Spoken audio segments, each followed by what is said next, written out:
Hello, hi guys. How are you today? Welcome to our presentations. Today we will discuss the family educational rights and privacy. We're gonna present with Sudanaz and Esra.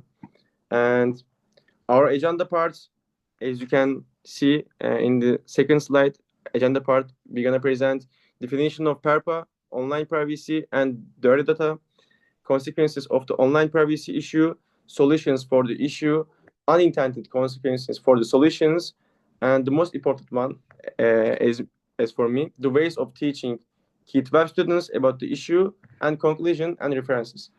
And firstly, I'm gonna mention about that.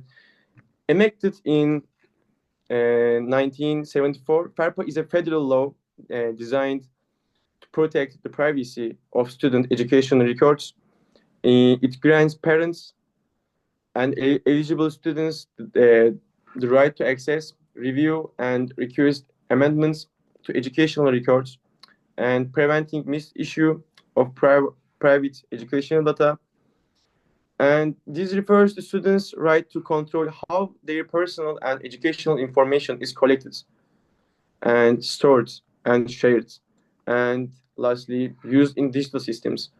But unfortunately, online privacy is often compromised by school systems that collect subjective and sometimes biased data without proper oversight. And this lack of transparency can lead to significant issues, particularly, let me give example, marginalized students. Yeah. And the issue of dirty data. And my own concern is dirty data, which refers to inaccurate and incomplete or biased information in student records.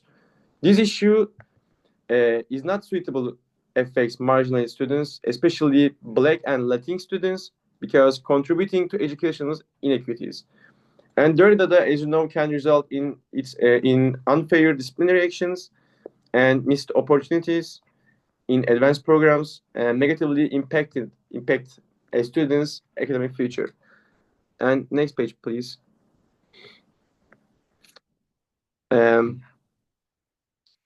Consequences of online privacy issues. Moving on to the consequences of online privacy issues, we see that dirty data can lead to unfair discipline. For instance, Black and Latin students and are suspended or expelled at disproportionate rates due to the biased records. And additionally, privacy violations can erode trust, reduce student participation, and cause emotional discomfort. Yeah, you can keep going, students. Thank you, Mustafa. I'm going to talk about an article about this issue. So this article discusses the complex and nuanced privacy issues students face in online learning environments. These include legal concerns such as sharing grades or feedback in public spaces such as blogs, or non-legal concerns such as students' discomfort with public reflections, peer evaluations, and revealing identities.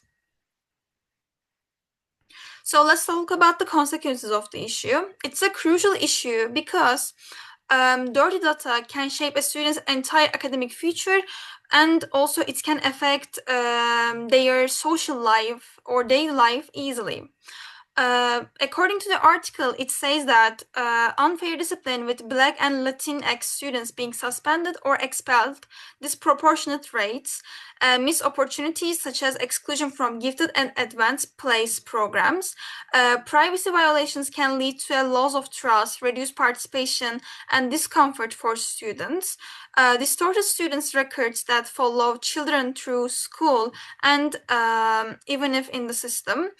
Emotional and psychological harm as students are misrepresented and surveilled more than their white peers, according to the article. It creates a golem effect where students are treated based on false assumptions, such as fictional creatures controlled by someone else's words. So let's talk about the solutions for the issue. According to the article, we can protect students, especially those from marginalized communities. The first one is input validation. It ensures that only accurate and fair information is entered in student records. The second one is reasonable inference review. It assesses whether conclusions written in based on fair and non-biased reasoning.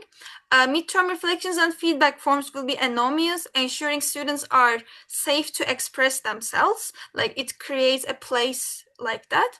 Accountability for disclosures. Schools should keep track of what students' information is shared with law enforcement. Teacher training. Educators should be trained to avoid bias and understand the impact of their subjective notes. And the last one is teaching students how their information is collected and in the digital world, what kind of data they share and how this data can be used helps them become informed digital citizens. And as a group, we think that protecting student data is not just about inaccuracy, but also it's really important for students' lives. When inaccurate or biased information is recorded, it can unfairly limit opportunities and harm students emotionally, socially, and especially those from marginalized communities, it says in the article. And therefore, schools and educators have a responsibility to ensure data is entered carefully and reviewed fairly. Training teachers to recognize their biases and teaching students about their own digital footprints empowers everyone in the education system. We think that by doing this, we can create a safer, more just learning environment where all students have the chance to succeed without being unfairly judged or limited by false information. Protecting student data is ultimately about protecting their rights, dignity, and potential. So, Esra, the floor is yours. Thank you, Sudenas. Now I'm going to talk about unintended consequences of these solutions, and also based on these articles, and also based on the research we did with my friends, we got the ideas that although the solutions we mentioned are important for protecting students' privacy and also data accuracy. They are not just without challenges. For example, we can say that input validation and also irregular data reviews require data for extra time, and also we thought that these efforts from the teachers and also school staffs, which could increase their workloads, can also change the flow of this process. And also there might be some resistance from educators who are not fully aware of their own how can I say, implicit biases, or who might feel overwhelmed by these new responsibilities, and also being too cautious might lead to under reporting, and also teachers might avoid feedback altogether.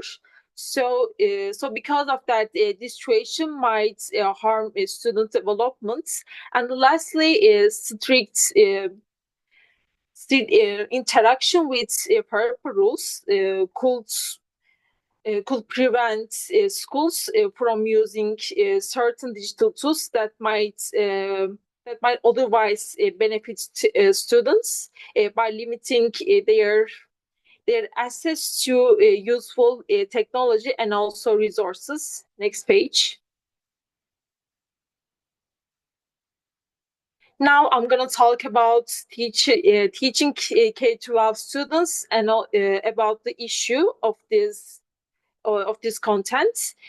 With my friends, and also based on the articles and also website we read,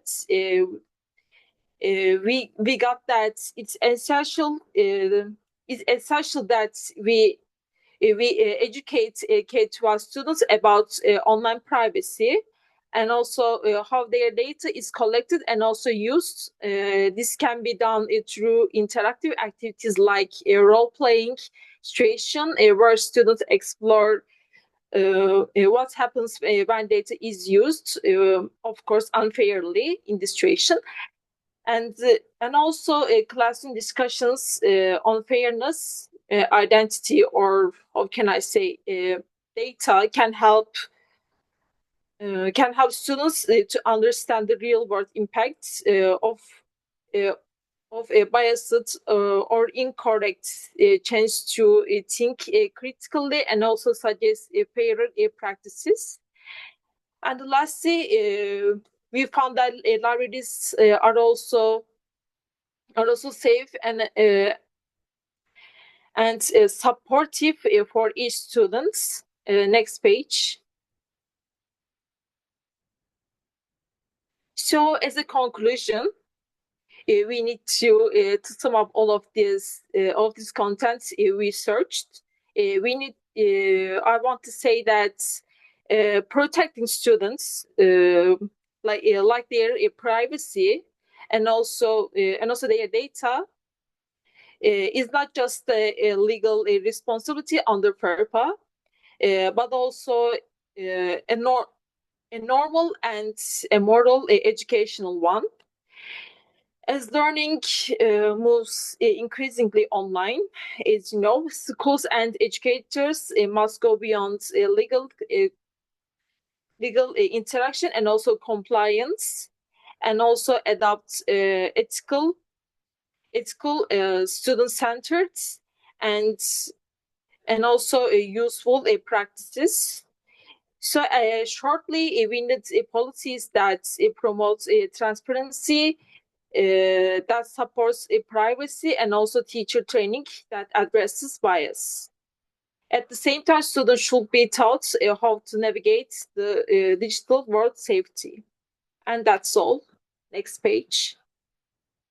So thank you for listening, guys. Next page. And these are our references. And do we have more? I guess no. Okay.